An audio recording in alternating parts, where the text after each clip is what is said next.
Phillips-Fein. I am an assistant professor at the Gallatin School at New York University. Well, conservatism, people who write about conservatism know that the idea is a vexed one in some ways, that conservatism as a political ideology contains within itself several different strands that are in some ways really at odds with each other. So one strand flows from, I guess you would say, the reaction against the French Revolution and Edmund Burke, and the whole idea that it's impossible for people to consciously make efforts to change society, that doing so is dangerous, that it destroys tradition, it destroys organic social relationships, and that it ultimately will lead to violence and social chaos. So in some ways you shouldn't really try to change anything. The only way that things can change and should change is slowly through unconscious processes and the working out of organic relationships. So I think that's kind of one strain, is an attempt to conserve things, to keep them the same, to not allow too rapid or radical change. This in some ways is at odds with the other kind of major stream of modern conservatism, which focuses on the market and allowing the market to do its work without interference from the state. And the thing is that even though there's a lot of continuity between these positions in some ways, where the people who are pro-market want to prevent the conscious intervention of the state or of collective groups imposing their will on the market. So in that sense, there's a certain hostility to the use of reason or to any effort or any belief that people really can shape their own history, a sense you should stand back and let things happen. At the same time, the market itself brings about radical social transformations, and economic development and capitalism, the growth of capitalism really radically transforms all of those older social relationships. It changes family life, it changes community life, it changes religious life. So those kind of bulwarks of society that for Burkeans seem so important to protect are actually really threatened by the market. So in this way, these two sides of conservatism intellectually seem at odds with each other. At the same time, I think they do have certain underlying similarities. This hostility to rationality, this sense that inequality is acceptable, okay, the necessary way of the world. It's a certain hostility to the state. So it's a funny thing. On the one hand, they're different. On the other, they have certain tendencies that maybe are not as different as they might seem. Well, I think the way people see the modern conservative movement in America has gone through several shifts. Oftentimes the way it's been seen is that there was a kind of dominance of liberalism in the immediate post-war period after World War II. Liberalism was dominant, and it was really only in the late 60s that it began to break down. When the liberal order was attacked by the New Left and by radical groups, which in turn were attacked by the radicalism of these groups prompted a backlash from the people who had previously made up the backbone of the Democratic Party, white, working class, ethnic voters in cities in the North, and also the support of the white South for the Democratic Party.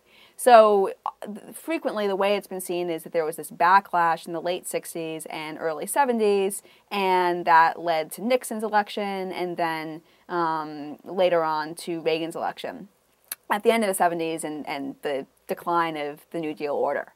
So that's one way it's been seen. And however, there have always been other ways that historians have seen the rise of American conservatism. Many have linked it back to the immediate post-war period itself, when you see the growth of an intellectual conservatism, the founding of National Review in the mid-50s. Some people go back even further to the New Deal and see the reaction against the New Deal as the real birth point of modern conservatism. So there's the suggestion that there's been, kind of the growth of a grassroots conservative activism throughout the 50s and 60s and 70s, and that movement, that kind of forward-looking grassroots movement, is really what has given conservatism its staying power, not just the backlash of the late 60s and early 70s, but also this longer underlying trend. I mean, I think there are historians who go further still and say the Ku Klux Klan, the rise of big business in the late 19th century, that you can find the dominance before the New Deal of a laissez-faire set of economic ideas, that all of these parts, kind of racial conservatism, religious fundamentalism, market ideology, all of those things go back before the New Deal. And so in some ways they were there waiting to be reawakened. So that's yet another view. Well, I would say first, one thing is I think that the Republican Party is different from the conservative movement. And really, especially in the post-war period, this is important to keep in mind because there were also liberal Republicans. And so there's a lot of, the two are not, they're not the same. And also the conservative movement, I think, has had a lot of impact on the Democrats as well. So in some ways, it's always a little confusing what the relationship is between the political parties and these social movements. Well, I think there are different schools of thought about this, but there is one perspective that suggests that the ability of conservatives to attract these very dedicated grassroots activists in places like Orange County, California, that enabled the movement to just kind of slowly grow almost under the radar screen until it was kind of consolidated its power, and that the activists carrying out the work of the movement were doing really the same kind of thing that civil rights activists were doing or union activists are doing. They're slowly kind of meeting people one-on-one, holding coffee clashes, participating in rallies, that kind of activity, and slowly but surely they built a movement. I think, though, that it actually is problematic to see conservatism as a purely grassroots movement, and that one of the things that really makes the conservative movement different is that it's always been able, or throughout the post-war period, it's always been able to attract a lot of support from business organizations and from very wealthy individuals and donors, and that these people have played, I would argue, a disproportionate role in driving the movement forward. So in some ways, what you really need to kind of ride out defeats, what you need to ride out, the losses that are part of any attempt to change society, one thing you really do need is you need money and you need an infrastructure.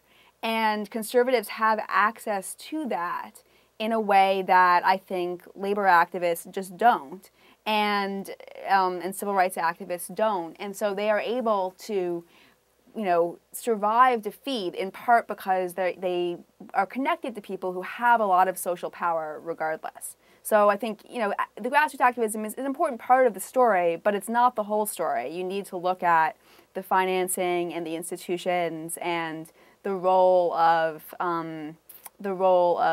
companies and these groups that don't rise and fall with elections or with particular legislative battles. Right. Do people see conservatives differently? Well, I think I think really since the 2008 election, it's interesting. We've seen an enormous amount of condescension and hostility from liberal groups towards conservatives. And it is a combination, it's both seeing them, again, as really weird, freakish, outside the mainstream, and, a lot of the ideas that are being circulated in the consumer movement today are kind of crazy and paranoid. I mean, the idea that Obama isn't really an American, or the idea that, the image of the death panels for health care. I mean, there is something really paranoid about these ideas. At the same time, I also think that it is confusing, and it obscures the way things really are to treat these people as though they are, you know, with this kind of just looking down on them and their ideas. And also, I guess one thing about it is that it marginalizes the extent to which a lot of the ideas of the conservative movement have really entered the mainstream. And I think one of the things that we really need to look at today, historians and anybody interested in politics, is the successes of the conservative movement and the way that it really has been able to shape both political parties and the whole way that we think about politics, the way we think about the market, the way we think about the role of the state.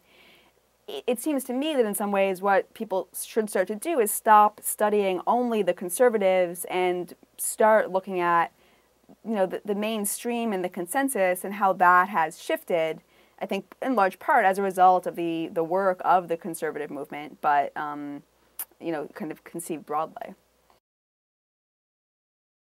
Well, I think that the deepest impact is really in economic ideas, and there's just a lot, the kind of old confidence in the idea that the state could, you know, by taking, the state had the ability to take positive action in order to change economic relationships and create a more equal, fair, just economy. I think that the contemporary Democratic Party, you know, even under Obama, is not committed to that in the same way. And I think one place we really see this actually is with regard to labor unions, and the, you know, really complete lack of commitment of the Obama administration to passing labor law reform. You know, I think we see it all over, though. I mean, I think you can see it in the healthcare debate and the way in which what's actually being talked about now is substantially watered down and is quite far from a, you know, anything like a single payer program, which might actually, which many experts think would have the, you know, greatest chance of actually delivering on the goal of truly universal health care. But it's not on the table. It's just nowhere in the discussion. Not nowhere, but it's definitely not it's not what's being talked about in Congress. So I think that kind of thing, you know, that there's a way in which the center of political opinion has really shifted. Is Obama a post-partisan president? Well, no, I don't think that it is. I think the whole concept of post-partisan is problematic, and that it's, you know, the way that things really change is through people being willing to take positions and fight for them. And I think the idea that you can avoid the fight or transcend it in politics is just not right. And Obama, as a community organizer, should have known better. You know, I think in the 1936 election, we have FDR speaking at Madison Square Garden saying that the forces of organized business are united against him and he welcomes their hatred. That's not a post-partisan position, but that is the kind of position that you need to, I think, really make things change. And I think with Obama, it's interesting. I mean, he tries, you know, you back away from conflict, but it's impossible to actually avoid it. I mean, you know, in the ways in which he's been attacked for the reforms that he's tried to put through, especially in healthcare, you can see this dynamic where he's putting something forward that seems quite moderate, really, but it doesn't matter how moderate it is, it still gets attacked. And so that's why I think I don't think he is a post-partisan president, but I also think it wasn't really the right thing to try for. Well, this is a great question. Will the Republican Party come back in the midterm elections? Will it come back in 2012? I think that you know, as a historian, it's so dangerous to predict the future, and one is very reluctant to you know, really play fortune teller. I don't know whether it'll come back in midterm elections or in 2012. It certainly seems like it's in a lot of internal chaos right now. No good leaders emerging. It seems to be playing an almost entirely kind of negative role in terms of attacking Obama, but not able to really formulate a coherent response. At the same time, I think the I think that the underlying dynamics that gave it strength in the past are still there. I mean, it continues to have cadres of grassroots activists who are very committed to it, as we've seen in the disruptions of the healthcare town halls over the summer and the tax day protests and the like. And it also continues to have, I think, the support of a large number of business people and a kind of intellectual infrastructure of think tanks and political organizations devoted to not the Republican Party necessarily at all times, but certainly to a anti-government set of positions. And I think that if Obama did try to take things farther to the left, that we would see a stronger reaction against it from those groups and from those people.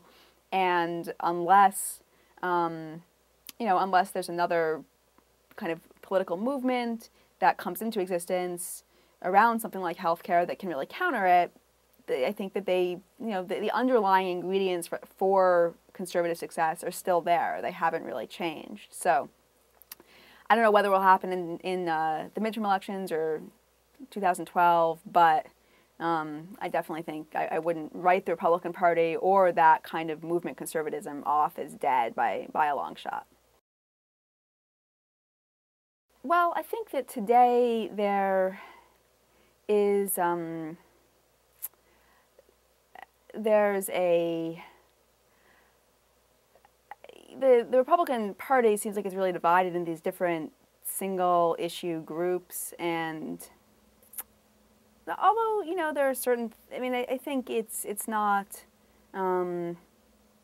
I think there's been a lot of discussion of the centrality of social issues in the conservative movement today, and the sense that, and different conservative commentators themselves, like George Will, have criticized the rest of the movement for becoming too committed to these social issues, to anti-abortion politics, anti-gay marriage, and letting go kind of the real issues of the market and lower taxes and so on and so forth. And so there's this sense that the social conservatives are really running the show. I think that it is complicated. I would both say that there's this question of what's happened to the mainstream. But I think even in the Republican Party, there are still a lot of people who are very committed to this low-tax, anti-regulation program. The problem is that, I think that the two sides, people have always been able to kind of hold both positions, and even though it seems like there ought to be a conflict, in actual practice there isn't. And we can talk more about, how these positions hold together, but I think they do for people, and so it's not experienced as a contradiction exactly. I think the real issue for the real anti-government, the hardcore anti-government people in the Republican Party is that the recession and the financial crisis has really called their ideology into question in a way that it hadn't been challenged for some time. And so just this sort of pure market ideology now seems, irresponsible, and like it led to this huge panic. And so I think it's harder to advance it in the same kind of confident, directed way that we've seen in the past. So I think, it's funny, you see the other people in the Republican Party, maybe in response to the total failure of their ideas with recent economic events, trying to advance other ways out. The problem is that they're not, for them, is that they're really not committed to it, and so, I just think it creates real problems. There's just something too contradictory about saying the state can be used in this way but not that way, and I don't know. I think it's internally incoherent for them.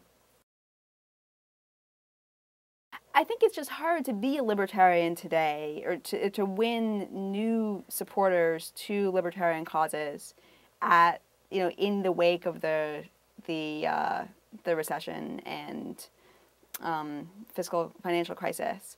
At the same time, I think there's a lot of criticism of the bailout and of the actions of the state with regard to the auto industry, and a sense that Obama represents business interests in some ways, or has been willing to work with business people, and it hasn't taken them on directly. And I think this actually does fuel a certain libertarianism. I see it among my students, actually, a sense that there's this relationship between business and government, and neither is really standing for the market, and that the market is the way to, you know, success and prosperity for everybody. And so I feel like that idea actually is given a lot of strength by the, you know, by things like the bailout, and by Obama's relationship with the financial sector and banking industry. And so I think that kind of thing, I mean, that actually would speak to a more rapid resurgence of conservatism, I suppose. This sense that there's this cozy nexus and a feeling of being outsiders and wanting, you know, a kind of economic life that isn't in this relationship with the state.